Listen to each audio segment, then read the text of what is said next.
to the show. Great to be with you. Thanks for tuning in today. Hope you're having a good day, and wherever and however you may be listening or watching the show, and whatever you may be doing. So we keep adding to the affiliates, and we added one recently. I want to just make sure we mention them again. WCFO AM 1160, East Point, Georgia. Welcome to Let's Talk Nutrition. Thanks for allowing us to come into your neck of the woods. We like Georgia. We've had a listening audience there for a long time. Even when we weren't on an affiliate, people would watch on their computer or listen on, at that time, just listen. And we had people call in. They would call in from the Atlanta area. And so we're real delighted to be in that neck of the woods. Yeah, we have a nice audience there. WCFO AM on your dial. And East Point, I'm not exactly sure where East Point is. I don't know the exact point of East Point, but maybe it's close. Maybe it's close to Atlanta. Close to Atlanta, I'm thinking. So, and it's a good station, great signal. We're in business. So, welcome to Let's Talk Nutrition, and you'll catch on how we do things around here. You're always welcome to call the show. Invite people who listen and watch the show to call no matter what, even if it's off topic. I don't care. We're here, and we're here as in an effort to try to educate people and empower them, and along the way, maybe hopefully entertain and keep you interested in your own health, wellness, and well-being in a way that is not so dark and grim. Although the news that dominates the world of health, wellness, and well-being, medicine, oftentimes is, not good, because we're talking about death, dying, disease, but we got to do that, and we can't continue to harp on that, make people depressed, and they'll turn off, they won't listen, or they won't watch. I've learned over the years that if you don't give people hope, not false hope, but hope, a way, you got to show them the way, some way that's possible. Now, it may work, it may not work, whatever the therapy may be, the idea, right? And we talk about issues here, too. Sometimes maybe not directly related to your health, but maybe to the health of others. We want to explore that. There is the politics of nutrition. There is the politics of medicine. From time to time, I'll get into it. It's not a political show. I don't do that show. I'm not wired to do that kind of show here. It's just too... You have to have a point of view anytime you produce and host a show. When you do a political show, it's not only having a point of view, but wow. I've hardly ever heard, I think, a political show where they're open to all ideas. It's usually one or the other or something, one thing or another, and that's it. And that's who your audience is. If you listen to Rush, and by the way, I have a lot of regard for Rush Limbaugh in terms of his talent.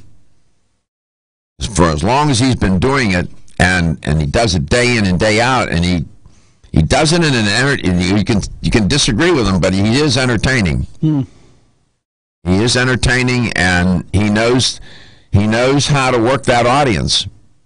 So I get that. I'm just saying. So we don't do politics, but you can call. Sometimes I will get into what's going on with Medicare, Medicaid, and putting people in the lurch. They can't afford it, can't take care of themselves, and I keep saying the one political thing I do say: there'll come a day when there will be, whether we like it or not, universal health care. That day will come, because it's unsustainable the way it is now. You won't be able to afford insurance. It's just off the chain. I just had this discussion this morning. That is funny that you bring that up. We're going through, my girlfriend and I, Angela, are going through a medical situation with her mother, and she is in an assisted living / nursing home facility. And I was going to ask you, her legs are weeping liquid. Yeah, and she refuses to get out of a chair and sit into a bed so she can get her feet up. Well, the nurses have to help her with that in the facility. But if the patient is resistant, what are you going to do? Yeah, and she lies to us. She lies to them. Of course. Yeah. That's what gets difficult with a person such as that. But this whole idea, you put somebody in a nursing home. You know what it costs? Yeah. You can get upwards of 80, 100 grand a month. Yeah. Right? And if you can't, there are some people that are independently wealthy can afford that, and then, of course, Medicaid. Assisted living facility in my neck of the woods, the cheapest one we found was $1,700 a month. You had to be able to make your own way to the kitchen, right, to the dining room to eat, and to the bathroom by yourself. At $1,700 a month, that's what the patient pays. Yes. And then they bill the government and picks up or insurance, whatever, it picks up the rest. It is in the tens of thousands of, it can be in the tens of thousands. It's crazy. I've seen, $10,000 a month. It's nuts how much it costs. So I'll get into that from time to time, but not too often. That's why you want to take care of yourself. I mean, that right there. I mean, you bringing me to the clinic one day with you put my life in check. Like I got hit by Wayne Gretzky. That really put my life in check of going to the clinic. Go sit in a chemo room for 4 hours and tell me what you think and feel when you come out of there. If you're half awake and even just a little concerned about your health, it makes you take pause. But on the whole, we're optimistic around here. I'm by nature that way, but we'll find our way, and we always try to find a way. I have a lot of stories. I'll see if I can get to them. One of which is I reported not long ago about this whole notion of sitting being the new smoking, and people were standing, and you have companies like Veridesk and whatnot that make these standing desks. And there's been studies now to show that standing is, good and healthy. Well, coming across the transom this morning, maybe too much standing is bad for you. Oh, my goodness. We'll take a look at that and how much is too much. And then with respect to body contour, muscle to fat ratio, and where fat is deposited makes a difference. For men, that visceral fat, all that fat around the viscera, bad news. It has been the thinking in the past that women carrying weight in their hips, not as much of a risk for heart issues, heart health. Well, story this morning that's trending. Larger hips and larger waist and hips may raise a woman's heart attack risk. I'll see if I can squeeze that in. And yesterday I was going to report on it, didn't have a chance because we had a new guest. I'll see if I can get to it today. This whole notion of fasting. And should you graze all day, or should you be judicious in your consumption of calories and maybe, engage in intermittent fasting? This one study talking about how it boosts exercise effects on endurance. We'll see if I can work that in. Did you know that Almost 52% of men experience erectile dysfunction and benign prostatic hyperplasia. If you've had challenges with virility, sexual health, or low energy, Body Vigor's Alpha Extension may be the answer for you. Body Vigor's Alpha Extension can help revitalize your alpha male and extend your love. Our formula is one of the highest quality nutraceuticals available, formulated to support the processes involved in promoting a healthy male sex drive, energy, and stamina. Alpha Extension has 2 powerful herbal blends, Virilomax, which focuses on male sexual health, and T-Pump Activator, which helps balance your testosterone levels. Revitalize your alpha male with Body Vigor's Alpha Extension, exclusively available on Amazon.com.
Should you sit? Should you stand? What should you do? Welcome back to Let's Talk Nutrition. A lot of people running around the planet saying sitting is the new smoking.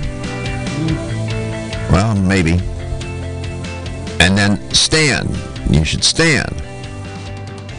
And there's a commercial running on TV. I mean, you've probably seen it. It's a slick desk, Veridesk. It's nice. We have this one here in the station. And that commercial's running as we speak somewhere. And they're well done, and it's a nice piece. It's made well and whatnot. And there are studies to show that standing is beneficial. Well, scientists at Curtin University in Australia found out that people who stood for a couple hours a day, adults, while working, those folks had an increase in whole body discomfort and a reduced mental state.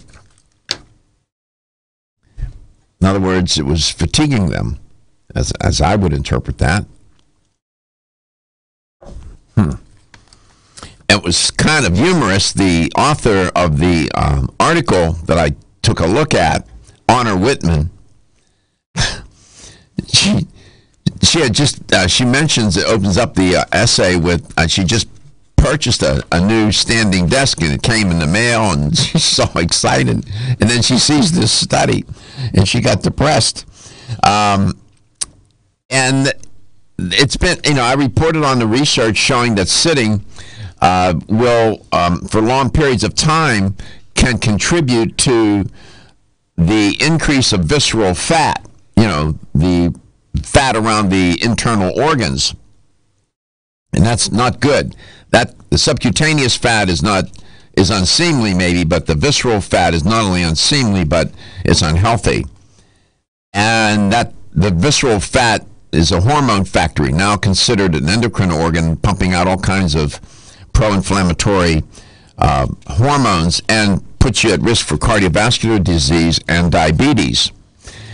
That was a recent study. In 2016, there was one that claimed that sitting down for more than 3 hours every day was responsible, they said in the study, for 430,000 deaths across 54 countries. Sit yourself to death, I guess. So, given that the average person, they reported in the article, Honor Whitman said that in the United States spends a whopping 12 hours per day sitting down. When you think about that's not a... The drive into work, maybe an hour. Drive home, that's 2. Mm-hmm. Right? You're at work. You're working there. You're 8 hours. Let's assume you go to lunch. For people to sit 6 hours, 7 hours at work is not uncommon. I'll say just 6. It's probably more, but I'll just say 6 in the workday. So that's 8. You go home, watch TV, another couple of hours, that's 10. So if it's an 8-hour workday, that's 12 hours. Well, that's a lot of sitting. Our ancient ancestors didn't do that. They couldn't. They couldn't. They had to be on the move, right? They were hunter-gatherers, and they were trying to find something to eat or not be eaten. They had to keep moving. In evolutionary biological terms, I don't think we're designed to sit that long. It doesn't serve us well. It just doesn't. And that's a sedentary lifestyle. And then I reported, it's not found in this piece of research, but I reported on some research that said even working out an hour a day is not enough to offset the number of hours of sitting and the ill health that it brings about. That makes sense to me. If you think about the way we evolved and the circumstances and conditions under which we evolved and how natural selection works, you kidding me? 12 hours a day to sit? Nah. Never designed to do that. So to speak, designed. So I'm just saying, but this prolonged standing increased discomfort in people. In response to what's, all this, they call it now sitting disease. That's ridiculous. Sitting is not a disease, man. Stop it. If you make everything a disease, then disease loses its value as a concept. Sitting disease. Standing desks are very much in vogue right now, and I'm not opposed to them. Yeah, ergonomically, they can make them. I mean, they're a nice piece of furniture too, the way they make them.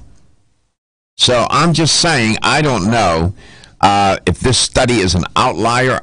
To be truthful, I didn't get a chance to really dig into the methods section because I didn't get my hands on the study, the complete study. The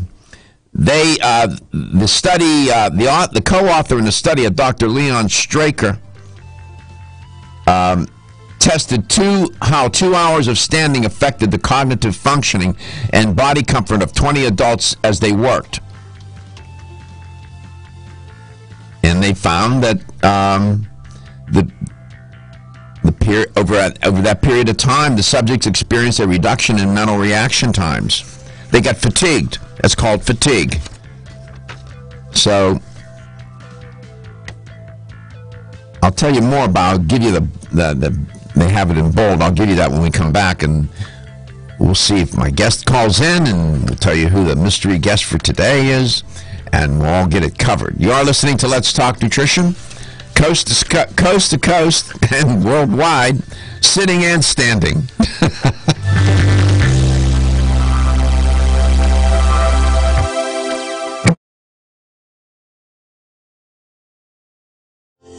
Almost 52% of men experience erectile dysfunction and benign prostatic hyperplasia. If you've had challenges with virility, sexual health, or low energy, Body Vigor's Alpha Extension may be the answer for you. Body Vigor's Alpha Extension can help revitalize your alpha male and extend your love. Our formula is one of the highest quality nutraceuticals available, formulated to support the processes involved in promoting a healthy male sex drive, energy, and stamina. Alpha Extension has 2 powerful herbal blends: Virilomax, which focuses on male sexual health, and T-Pump Activator, which helps balance your testosterone levels. Revitalize your alpha male with Body Vigor's Alpha Extension. Exclusively available on Amazon.com.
scary.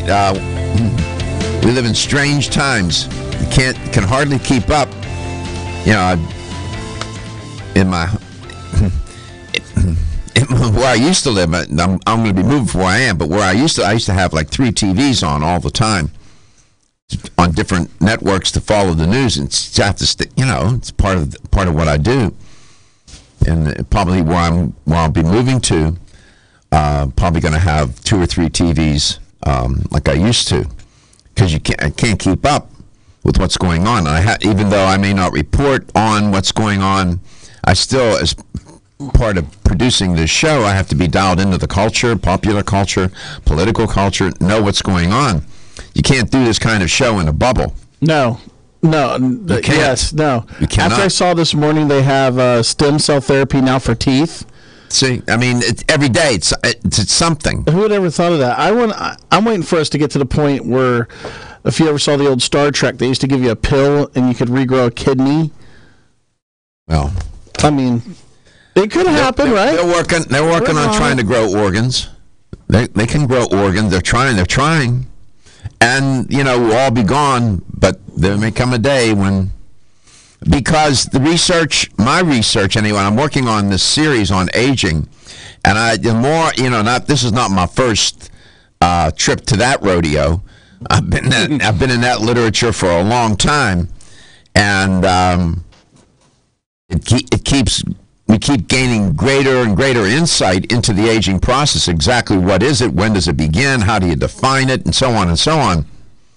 And I'm just saying, biologically, nature has, I said this yesterday, not one whit of interest after you reach sexual maturity, reproductive maturity, and capability. After that, why do you think? Think about it. You don't have to go to Harvard to see this. What do you notice after about age 20? What do you start to notice? Even at 20, we have hormones. My guest will talk about this. Hormone levels begin to decline. Yeah. Right? Even though we still look youthful through our 20s, some even into the 30s. You're phasing. Nature's phasing you out, man. I remember my mom going through the change when I was in my teens, and I just wanted to live out in the garage. I know. My dad did too, but that's nature, and it's beyond all the energy. Nature's agenda, all the energy, all the development is geared toward you getting to sexual reproductive maturity and capability to propagate the species and to raise the offspring, and then you get checked out. They want to check you out of the hotel. That's nature's agenda. I've never looked at it that way, Doc. And that's the way the scientists are looking at it, and that's the way they talk about it. Some say aging begins at the moment of conception. Well, I don't know. Development does, but aging meaning, if you define it as a process where the ability for the body to repair goes on the wane, and the damage outpaces the repair capability, then you're deep into the aging process. And it's fascinating stuff. Last night I was working for 2 or 3 hours. I'm looking at nutrition and aging and all the assumptions that are made, and what do we know, and what are we assuming, and what's really solid, and where you can base a lot of confidence in the findings. And there's a lot of marketing out there about eat this, eat that, and live a long time. Really? Well, my guest knows a thing or two about this, Dr. Marita Schauch. She's a naturopathic physician. I don't know if in her practice patients are asking her, Dr. Schauch, how can I live longer? And she probably says, eat your cornflakes. No, don't eat your cornflakes. She probably has a thing or two to say to them about that. I don't know if it comes up in her day-to-day practice. Does it, Dr. Schauch? Absolutely, yeah. A lot of people come in to see naturopathic doctors a lot of the times for their health issues, specific health issues, but a lot of times people come in because they want to focus on preventative medicine, and they want to age as best as they can. In a lot of situations for women, especially, I just had a couple women in yesterday who are going through the change, and they want to know that, okay, is this normal for me to be feeling this way, or are there things that I can do to go through perimenopause or menopause as smoothly as possible. So I help a lot of women or a lot of patients sort of navigate through that to make sure that their nutrition is up to par, their sleep, their stress management, and we try to do as much as we can to help those hormones or help the body age as best as optimally as possible. Why? We can't turn the clock back, right? We can't stop the aging process, but we can help the body age. Well, trying to reset clocks, that's an interesting metaphor. Why do people assume that let me put it this way. My observation is, and I don't have data, only my experience, so this is an opinion now. My opinion and my observation is that people generally don't go to allopathic physicians with the question, Dr. So-and-so, how can I live longer? They usually go to naturopaths. Why do they do that? I think it's just a difference in philosophy. Medical doctors, their philosophy is, if you come in with, high blood pressure, or if you come in with certain symptoms, conventional medicine is absolutely needed for, referring to specialists, or, sometimes, diagnostically, they're able to figure out if there's something really, really wrong with the body, or, treat the symptom if you have, pneumonia or strep throat, or if you have an infection, you need antibiotics. But, no fault to medical doctors, but especially up in Canada, medical doctors simply do not have the time, nor is it within their scope to talk about nutrition, to talk about vitamins and minerals, to talk about, stress management, to kind of really dig deeper. Because they're, up here, our medical doctors' visits are usually 8 to 10 minutes long. They're not very long at all. There just simply isn't enough time to really go through somebody's full health history. I understand. Well, I have a lot. You said a lot there, and I have a lot of thoughts about that. We come back. We have plenty to talk about here. I got so much in my head today.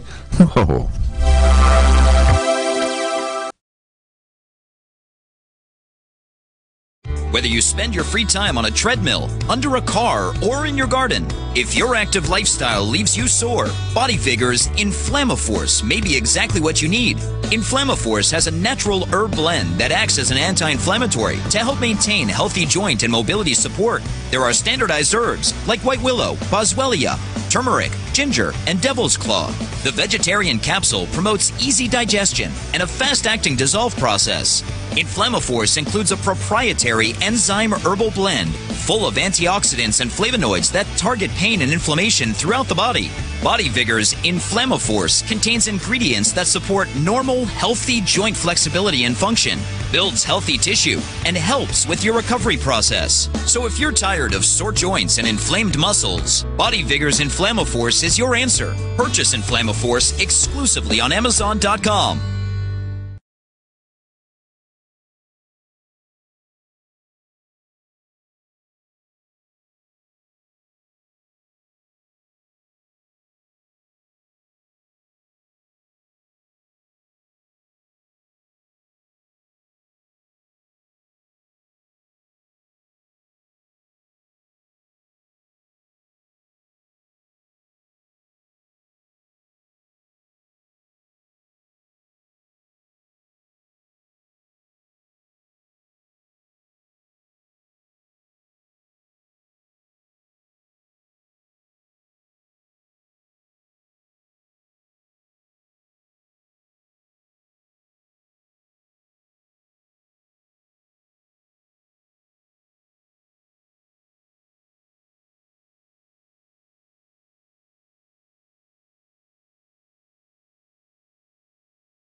back. Welcome to Let's Talk Nutrition. Dr. Marita Schauch is my guest on the show today.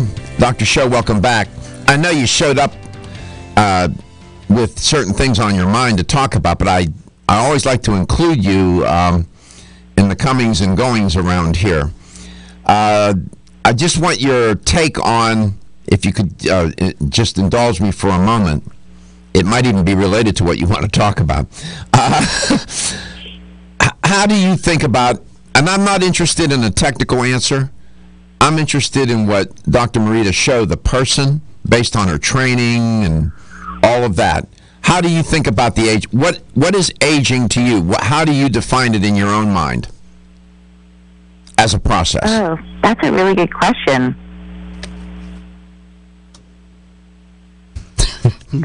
I mean, I think aging means different things, obviously, for different individuals who are coming in. I think a lot of the women that I see aging, you know, it is more, for some women, it's more like the external aspect. You know, they're noticing their skin's changing or things like that. Mm-hmm. But I think the way that I look at it is, I think, again, as I mentioned before, you can't really stop the aging process, just like with regards to menopause. You can't stop menopause. It's sort of an inevitable thing that happens. You know,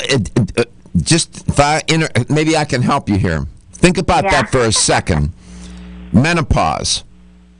I said earlier what nature's agenda. I'm not the only one that thinks this way about nature. There are scientists with even bigger reputations than mine. I'm just a little pebble on the beach around here, who think this way and talk about it. Where aging begins when reproductive maturity is achieved and offspring are achieved and raised, and then aging begins, and nature's agenda is to put you on the decline, and hence aging gets defined as a process. It's almost like a destructive process. It deconstructs the human, if you will, or the organism. When you think about menopause, women no longer able to reproduce, that is a metaphor for the aging process. That is a high mark. I mean, they call it the change. Yeah, it's the change. It's the change from nature allowing you to stay healthy, wanting to keep you healthy, and then all of a sudden, boom, goes the dynamite. And you feel, some women describe menopause as like being sick. They feel sick, right? So that's an interesting. It's interesting that you zeroed in on that. But let me read something to you, and maybe I can get your take this way. This is not easy. This is from Leonard Hayflick. I don't know if you're familiar with Leonard Hayflick. Well-known researcher in aging. I mean, the guy's famous. The Hayflick effect and all that. Look him up.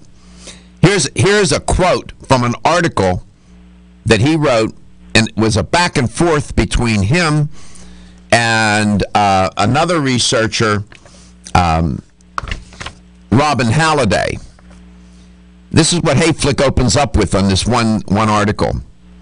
We know of no intervention that will slow, stop, or reverse the aging process in humans.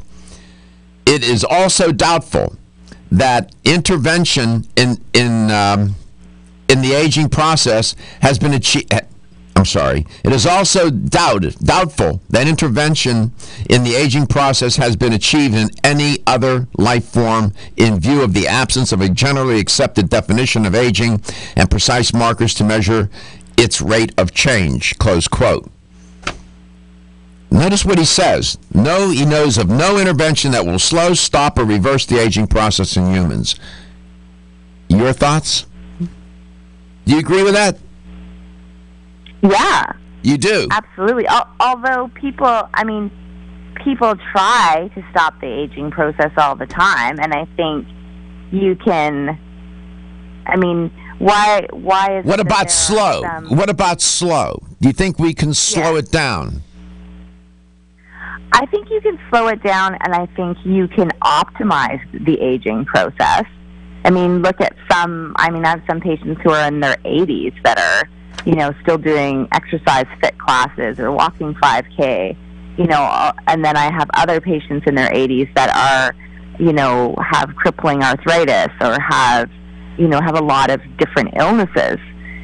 So, just in that, I mean, I think there's a lot of factors that come into play. I mean, there might be genetics, there might be external factors like lifestyle, stress, sleep, pharmaceuticals, side effects from those. But yeah, I don't think we've discovered how to really manipulate or stop the aging process completely. I think there are ways that we can slow it down or optimize. I have read some very respected scientists talking about reversing the aging process. I've read articles where they talk about, they focus in on moderating it, slowing it down. I have read some and that will say we can get people to live way, way beyond 100, 200, 300 years old and in essence stop the aging process. I mean, but it depends on your quality of life at that point too. I mean, are you lengthening your aging? Like, are you, is somebody living till they're 150 or 200, but do they still have a very fulfilling and, fulfilling life and a healthy life? It depends on how they got there. If they got there with the help of science, most likely their quality of life would be pretty decent, because that implies that whatever was done to get them there is keeping them vital. But naturally, there's no population on Earth where a group of people, as a group, live where the average age is 120. That doesn't exist, never has. Yeah. Right? So I'm just saying, but a lot of what you talk about when you come on the show about hormones and all of that, and I've often thought about, I was tempted to interrupt oftentimes and say, what you're really talking about is aging here. And you're trying What did you want to talk about today? Well, you always have these perfect segues into what I want to talk about, which is kind of funny. But I actually did want to talk about, just because I've had a whole bunch of patients this week about going through perimenopause and menopause gracefully. Wonderful. And the symptoms that they have. So, all right, good segue. All right, we'll get there. In my view, menopause is a classic hallmark biological marker of the aging process. It serves as almost like a metaphor. That's nature's agenda, moving you out of the way.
welcome to the show. Thanks for tuning in today, and we're so glad you were able to find your way to your radio or however you're listening or watching the show, and wherever and however, whatever you may be doing. Thank you.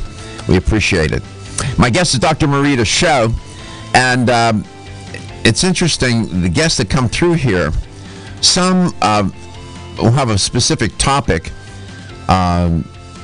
but there's sometimes an overarching or underlying theme that's operating, and I'll let it go. I won't say anything, but I'm aware and I'm processing it that way. For example, more often than not, the guests that come by this way, in one form or another, some form or fashion, one way or another, are really talking about the aging process and how to moderate it, or to how to diminish the side effects of it, and so on. It's true. Now, I won't say anything when they're doing, because I don't want to turn everything's not aging, all right? But, nevertheless, it operates. And working on this series, and I'm back into that literature again, and I'm comfortable there. I like it. It's complicated. The science is complicated. Making the chemistry and whatnot, the biology, it's complicated. Make no mistake.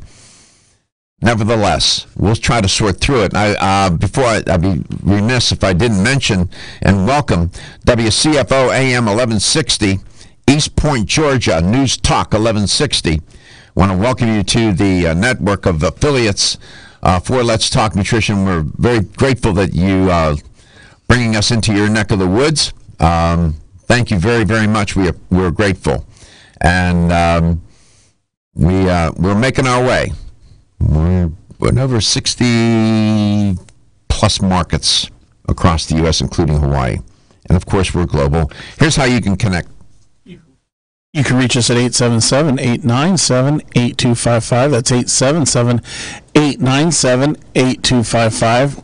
Or anywhere at the sound of my voice at 813-636-8255. Please subscribe to our YouTube channel, Let's Talk Nutrition, where everything is closed captioned and archived, and you get an alert when we're live. So that's one of the things that you know if you're not around your radio, and you can watch our show. We're live, and we give you a little bit of a heads up that we're on the air. So absolutely. Just to give you a taste of what I'm into and what you'll see in my articles that'll be published on my website, how protein oxidation, that sounds like a snoozer, protein oxidation in aging operates, and what role does it play? All out of our awareness until we get sick. There's this constant accumulation, in case you want to know, in your body of oxidized proteins. And the oxidation of the proteins leads to these proteins, your DNA, everything's folded. Because these long these polypeptides, they have to be folded. And what happens is these proteins become unfolded and therefore subject to aggregation. And protein aggregates impair the activity of your cells, cellular proteolytic systems. I know that sounds very jargonistic, and it is. But the point of here is that these oxidized proteins are called, they form lipofusion. You will see that, even though it's out of your awareness, those brown spots that you'll see appearing, different parts of your body, that's cellular debris. That's these oxidized proteins. That's part of that. There's a theory that surrounds all of that. When you look at atherosclerosis, the role of oxidized low-density lipoproteins, atherosclerosis, the LDL cholesterol, that's a good example of what I'm talking about. That is considered a disease process of aging. Question is, I'll let you think about it, I won't answer it, is aging a disease? My guess is, so this is what I'm into, and I'll try to write and talk about it in ways that are comprehensible and understandable, and that will be meaningful to you, and you can then think about and maybe then do something about. But the oxidation of proteins, this is chemistry, this is biology, but this is what happens. This is what's happening to us as we age, and that it starts to get ramped up soon, not long after you reach reproductive maturity, produce offspring and raise them. This is reflected in I think it's an archetypal kind of effect, menopause in women. Now, we had a caller, Dr. Schauch, welcome back. I'll get you to respond to this, Dr. Schauch. We had a caller say, well, this whole idea that nature's trying to move us out of the way doesn't apply to men because they can reproduce long after women cannot.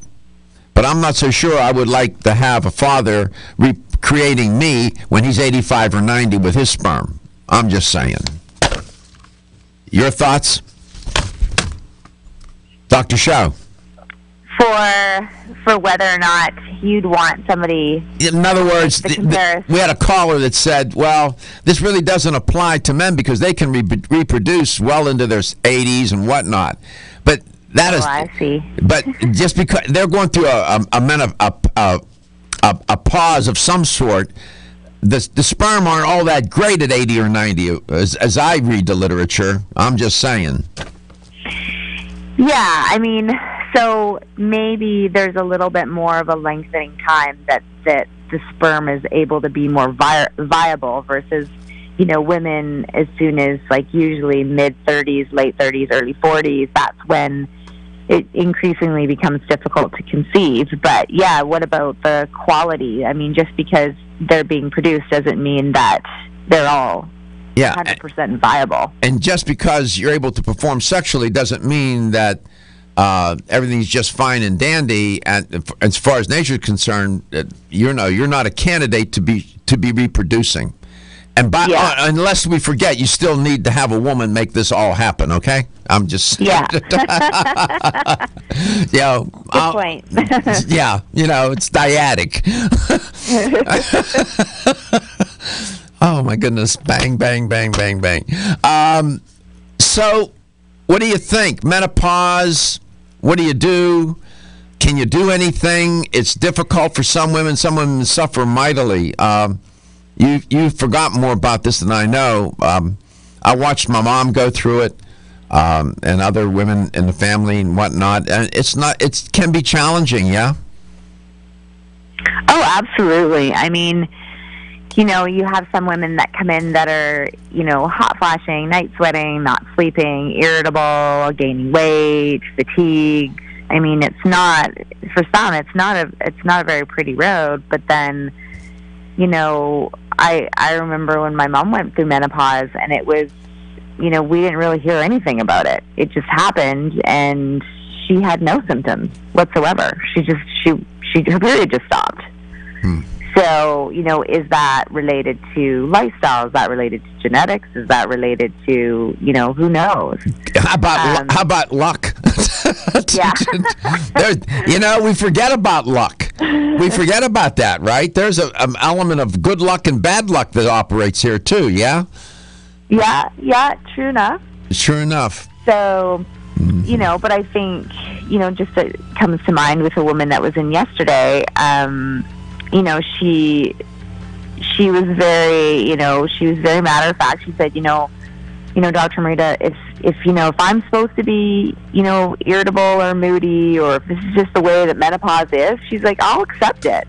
But, I just want to make sure. And in her situation, she was in to see me because she said, I just want to make sure that I'm eating properly. I just want to make sure, my thyroid's well, okay. She's got a good attitude. Make sure that, everything's working efficiently, optimally, so that if this is the way that I'm supposed to be going through menopause, and all my other systems are working perfectly normally. Gotcha. We'll come back. And by the way, middle-aged men, you talk about cranky. Oh.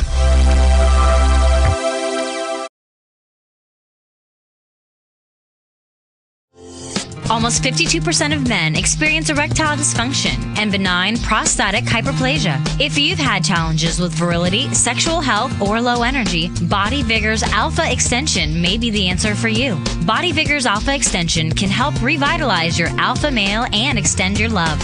Our formula is one of the highest quality nutraceuticals available, formulated to support the processes involved in promoting a healthy male sex drive, energy, and stamina. Alpha Extension has 2 powerful herbal blends, Virilomax, which focuses on male sexual health, and T-Pump Activator, which helps balance your testosterone levels. Revitalize your alpha male with Body Vigor's Alpha Extension, exclusively available on Amazon.com.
Menopause is defined as the permanent stopping or cessation of ovulation, and therefore menstruation due to ovarian failure. That's, in a word, what it is.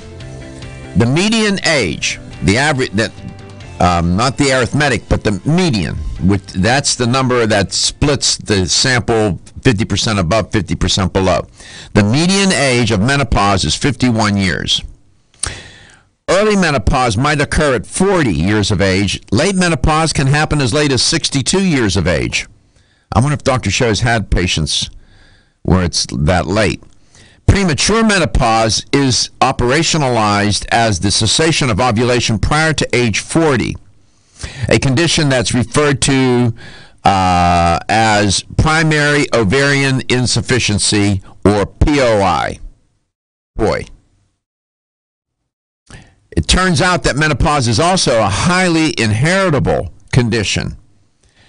In this one article I was reading by Levin, genetic variants are known to contribute up to about 50% of the variation in age at menopause. I could go on, but you get my point. Turns out that menopause is an inextricable, inevitable, unstoppable, near unmodifiable process of aging, in my opinion. Dr. Schauch, welcome back to Let's Talk Nutrition. Thanks. So what's a woman to do? Have you ever had a patient 60 plus that's still menstruating? No. Mm-hmm. What's the youngest patient you've ever had that where she stopped ovulation? She began menopause. Youngest. Well, I can't think of the exact age, but I know I've had. You were mentioning the premature ovarian failure. Yes. I have had patients in their 20s with that. Oh my goodness. Yeah. Wow. And because sometimes that can happen with a lot of the younger women being on the birth control pill. Yes, yes. So the birth control pill, you're introducing external hormones into the body. Is there any correlation between that being that premature in menopause and any health issues later in life, like heart disease, cancer, or something like that? I know that with the change of hormones earlier on, I know that it can affect bone health. Because especially estrogen is needed for bone growth. So yes. Those women do have an increased risk of like osteoporosis or osteopenia earlier on. Wow. Which isn't great. In some cases, maybe heart stuff, but for a 20-year-old to go through premature ovarian failure, a lot of times those women, they're still wanting to have a family, or yes, they haven't gotten married yet. So those are things that they really want to take care of sooner than later. Of course, that they can, when they do meet the right person, then they'll be able to have a family. What do you do for women, or men for that matter, men go through andropause? Men seem to think that they don't, but they do. What do you do to help them to moderate the side effects, if you will, of menopause or being perimenopausal or postmenopausal when they're done? There's still sometimes things aren't, all that great either. How do you help women primarily, or men? How do you do it? So there are some hormonal systems that need to be looked at when a woman or a man is going through these changes in hormones. And exactly what that patient who came in yesterday, what we did was, she kind of nailed all the thyroid, and she said, I've heard the thyroid, I should be getting my thyroid checked if I'm going through perimenopause and menopause. So, those are blood tests that I've ordered for her, full thyroid panel. We're going to do some cortisol and adrenal testing with her. When she comes in next time, we're going to look at her diet. We're going to look at lifestyle. We're going to look at, if she's drinking too much alcohol or too much caffeine or too many refined sugars. We're going to look at her sleep. I mean, thankfully, in her case, I think she was saying her sleep is really good. She's getting 8 hours a night. So some of her symptoms haven't disturbed her sleep yet, or maybe they never will. But those are, both in women and as well as men, because men can have thyroid issues or adrenal issues. Those would be things that I would be assessing for in men, and then also looking at testosterone levels in men. Actually, you can check testosterone levels in women as well, because that can play a huge role with libido and energy and muscle mass as well. Yeah. So what do you give them? So, it depends on a lot of people that come in, especially women. A lot of them don't necessarily want to go the hormonal route, and I'm sure there's a lot of listeners that they're familiar with. That's sort of like trying. Isn't that sort of like trying to put out a fire without water? Yeah. Well, yeah. I mean, in some situations, though, hormones are needed. If I have a woman that's coming in that hasn't slept in months and is really suffering, and her quality of life is, down the drain, then in some circumstances I will prescribe bioidentical hormones temporarily. But a lot of women that do come in, they'd rather not go that route if they don't absolutely have to. But if you give them a supplement, which I know you're going to talk about, you're still having an impact on the hormones, are you not?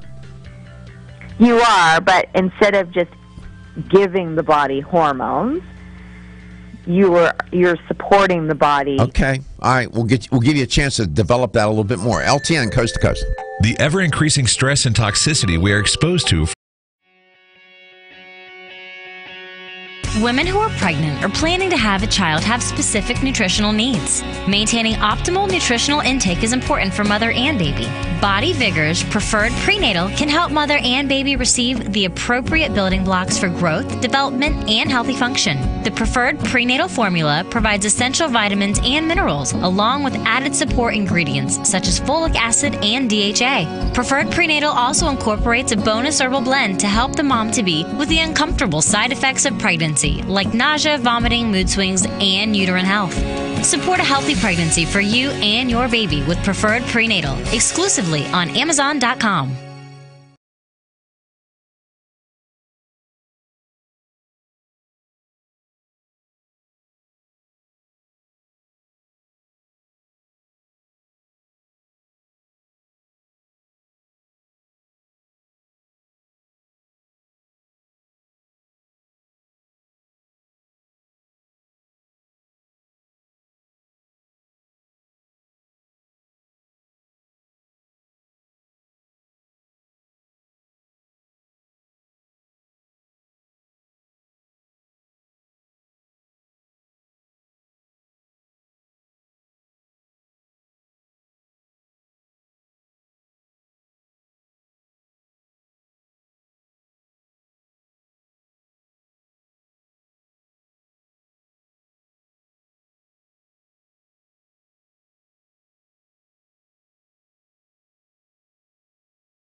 I guess in a theme or in a word, we're talking about aging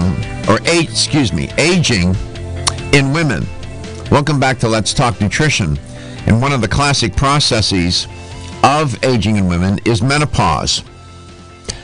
I can give you probably a term you're not familiar with, but let me share it with you so sort of give you a flavor for how it's talked about in the literature. In this one article I was reading, they said that female aging is a process that involves hypoestrogenism. And if you're wondering what hypoestrogenism is, it is the deficiency of estrogen in the body, where long-term administration of a gonadotropin-releasing hormone agonist induces hypoestrogenism and amenorrhea. Translation, Dr. Schauch? Shortage of estrogen, yeah? Exactly. Hypoestrogenism. There you go. That's a mouthful. I suspect you've never said that to a patient. I don't know why you would, but they would think there's something wrong with you. Mary, you have hypoestrogenism. Really? Yeah. Is it life-threatening? Because it sounds pretty bad. So what's a woman to do now? What do you recommend? So for a lot of the symptoms, most people have heard of certain herbs. For example, black cohosh can work quite well. I use a formula by Natural Factors by the Women's Sense line called Menopause. I have some really good results in my clinic using that menopausal formula. So it has the black cohosh in there, and there's some donquay and other nutrients to help with specifically the symptoms of menopause. When we talk about, thyroid function and adrenal function, most women don't realize that the adrenals play rather a large role with determining whether or not a woman goes through menopause smoothly or not so smoothly. Mm-hmm. So adrenal support is absolutely essential. I usually like using B vitamins or magnesium or vitamin C, but I also like to combine those nutrients with certain herbs called adaptogens, and there's a great adaptogen formula by Natural Factors called Adrenosense. So I often combine Adrenosense with the Menopause to help with women who are going through that change and that are experiencing those hot flashes or moodiness or other symptoms. Mm-hmm. As far as lifestyle and diet, most women are familiar with the fact that there are certain trigger foods that can exacerbate their menopausal symptoms. They're often the things that we love, like chocolate and cheese and wine, and they trigger. What do they do? What do those foods do? They exacerbate your hot flashes and night sweats. Why? So. Why? What does chocolate? Why does it do that? Well, there's a number of reasons. One, I guess it depends on what kind of chocolate you're eating, but chocolate naturally has caffeine in it, so caffeine in itself can act as a stimulant, so it can increase that hot flash or that inflammation in the body. And things like wine and cheese tend to release their histamine releasers, so that can already trigger in itself. If you're releasing more histamine, then you're getting that constriction and you're getting that increase in blood flow and constriction in blood flow that will increase the hot flash or the night sweat as well. So those are things, that I try to encourage my patients to reduce or eliminate. Some women will just, they'll say, okay, I know that if I have a glass of wine, I'm going to get a hot flash, but I'm not willing to give it up. So they, they'll just expect that they'll have. If I get drunk enough, I won't know I'm having a hot flash. Is that it? Yeah, maybe. But by the way, just as a sidebar, that this notion of hypoestrogenism, which is estrogen deficiency, can happen in women who are postmenopausal, have premature ovarian failure, or suffering from, this process where the absence of a menstrual period. So that's when it can happen. But having too much, what happens if a woman has too much estrogen at that time of life? Does that put her at risk? So there is also a term that I know we've discussed in the past, a term called estrogen dominance. And estrogen dominance can contribute to a lot of women's conditions. For example, with menstruating women, or even women that are going through perimenopause, they'll notice their cycles are changing quite drastically. Mm-hmm. They're heavier, they're flooding, they're more cramping, and then there's a lot of women's health conditions that are associated with this notion of estrogen dominance. For example, things like fibroids or endometriosis or cysts, or even around women's cycles, menstruating women's cycles, hormonal acne. A lot of that can be related to too much estrogen, or too much of the wrong types of estrogen in the body versus normal or lower levels of estrogen. So you're right. I mean, it can sway either way. It's this delicate balance between, estrogen, progesterone, like testosterone, all your other endocrine glands, and keeping everything in harmony, essentially. That's why it's good. Try not to do this on your own, right? To be under the care of a physician, either an allopath or a naturopath, somebody who knows what he or she is doing. Yes. Oh, absolutely. I mean, there's nothing wrong with starting on some good basic foundational supplements like vitamin D or vitamin C or B vitamins or those types of things. But when you're really trying to investigate it further and figure out, okay, I'm going through some hormonal changes, I can feel it, but I'm not quite sure how I should approach it. Yes, it is probably better to get some guidance so that you're not, just trying one herb or trying a different herb, or saying, oh, I'm going to try some thyroid support, or maybe, without knowing exactly what's going on. You can kind of, in some cases, you can mess things up a little bit more. So it's good to just figure out exactly what you need to target and what's going on, and then take those specific nutrients. When we come back, if we could review those supplements, there are like 3 or 4 from Natural Factors, and perhaps what a woman would consider as an approach here to help moderate symptoms and make this process move, be less of a turbulent experience. You are listening to Let's Talk Nutrition. Dr. Marita Schauch is my guest. When we come back, we'll have the LTN Health question of the day.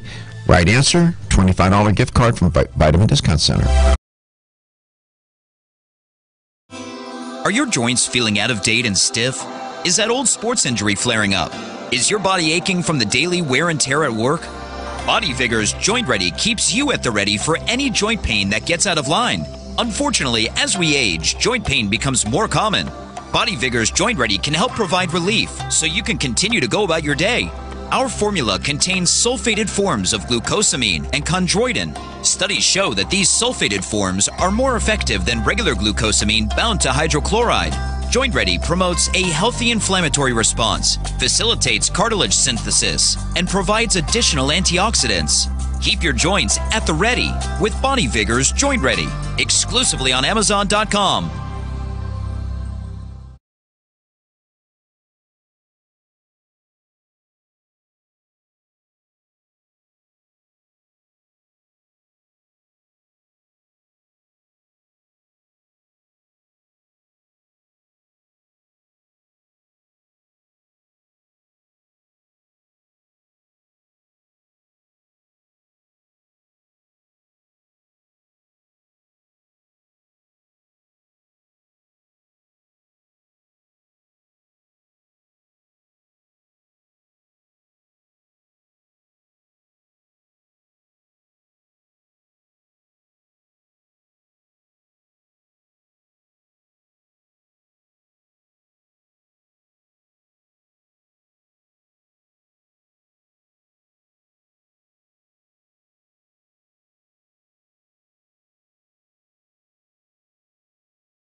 Here's the LTN health question of the day related to our topic today, aging in women, with a specific focus on menopause. And simply, here's the question. What is amenorrhea? Is it loss of the menstrual cycle, night sweats, or weight gain? What is amenorrhea? Loss of the menstrual cycle, night sweats, or weight gain? Amenorrhea. Here's the number to call to win a $25 supplement gift card with the right answer from Vitamin Discount Center. 877-897-8255. That's 877-897-8255. Okay, Dr. Schauch, you mentioned like 3 or 4 products, dietary supplement products from Natural Factors. Can we review those again and talk about how, you take one combination? How's a woman to know what to do here? Yes, so we were talking about managing menopausal symptoms, and I mentioned the product Menopause, which has a combination of black cohosh and other herbs to help mitigate those symptoms. And then I mentioned how important it was to support adrenal function, because the adrenals really determine how well a woman will proceed through menopause. And we mentioned Adrenosense, which is a great formula. I also mentioned... How would okay, let me just stop you there with the adrenal function. How's a woman to know if her adrenal glands are upside down here? Well, so with regards to adrenal function, I can pretty much guarantee if a woman's going through menopause and it's not going very smoothly, that their adrenal glands are not functioning optimally. Because the adrenal glands are your stress glands, and because going through menopause is a huge stress on the body, the adrenal glands and Adrenosense can be indicated. That would be one thing that I would say, without testing, that could be one thing that women could start on that would just help, safely help with those symptoms, because with my experience of knowing just how stress impacts every individual from not just menopause, but leading up to menopause. What are some of the signs and symptoms of adrenal malfunction or fatigue or something? So usually we term it adrenal fatigue or adrenal exhaustion. One of the telltale signs is obviously extreme fatigue, not sleeping, not coping well, women that are irritable, anxiety, depression,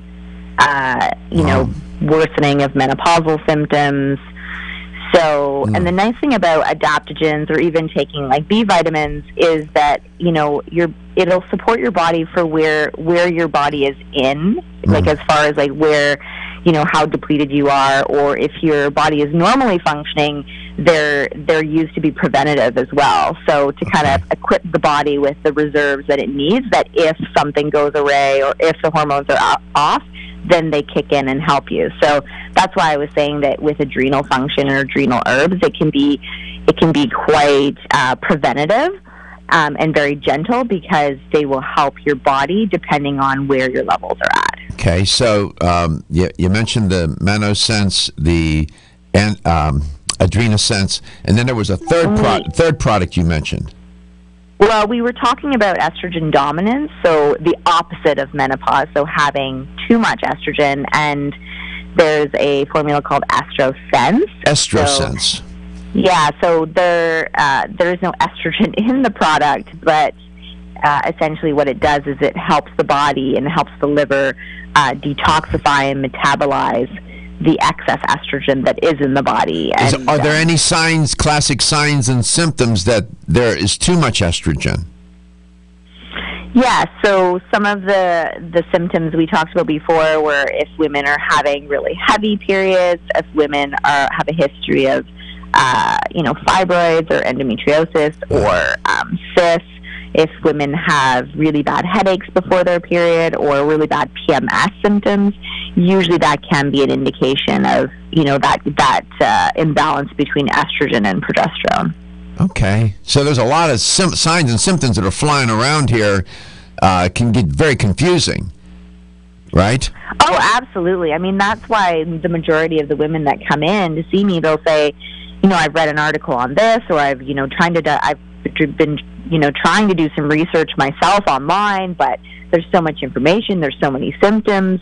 How do I know which hormone goes out? Because a lot of the symptoms too can overlap. Yes. Right, and so again, a lot of times it just gets so overwhelming for women that they don't even know where to start. So it's signs and symptoms. A sign is something that we can measure, see, feel. A symptom is more subjective. Pain, headache, that's a symptom. So there are signs and symptoms. A sign would be a lab that would say you have too much estrogen or not enough. That's a sign. Right. So symptoms are subjective. Doctor, you can't. There's no lab to measure how much pain you have, or how your headache. It's more like questionnaires. Some doctors will use menopausal questionnaires. It's like rate your hot flashes, or or PMS questionnaires, like rate how irritable you are. Sure. Irritability is a symptom. Let's go to Tampa, Florida. Mike, what does amenorrhea mean? Does it mean absence of a menstrual period, night sweats, or weight gain? Absence of a menstrual period. That's correct. Congratulations, man. You won a $25 supplement gift card. There you go. Thank you very much. Do you have time for a question? No, we're out of here. Okay. Well, catch me tomorrow. Catch me tomorrow, okay? Enjoy your program. Thank you. Thank you so much, Michael. Dr. Schauch, are you going to Expo West? Well, I think you asked me this last time, and I'll be in Palm Springs on a vacation, but I won't. Oh, I thought maybe you changed your mind. So you'll be drinking pina coladas in Palm Springs. Is that what you're doing? Okay, it's all right. Something like that. Yeah, it's okay. Riding around in a convertible. It's okay. Don't wear with sunglasses and all that. I get it. You're a star. No, I'm just kidding. Well, we'll miss. Enjoy the show. I'll be sorry to have missed all of it. Oh, I'm sure you'll be weeping. You take care of yourself. Thank you for all your insight today. You helped a lot of women and men, for that matter. Your health is your wealth, and your health is the wealth of those that care about and love you. Have you discovered that your post-act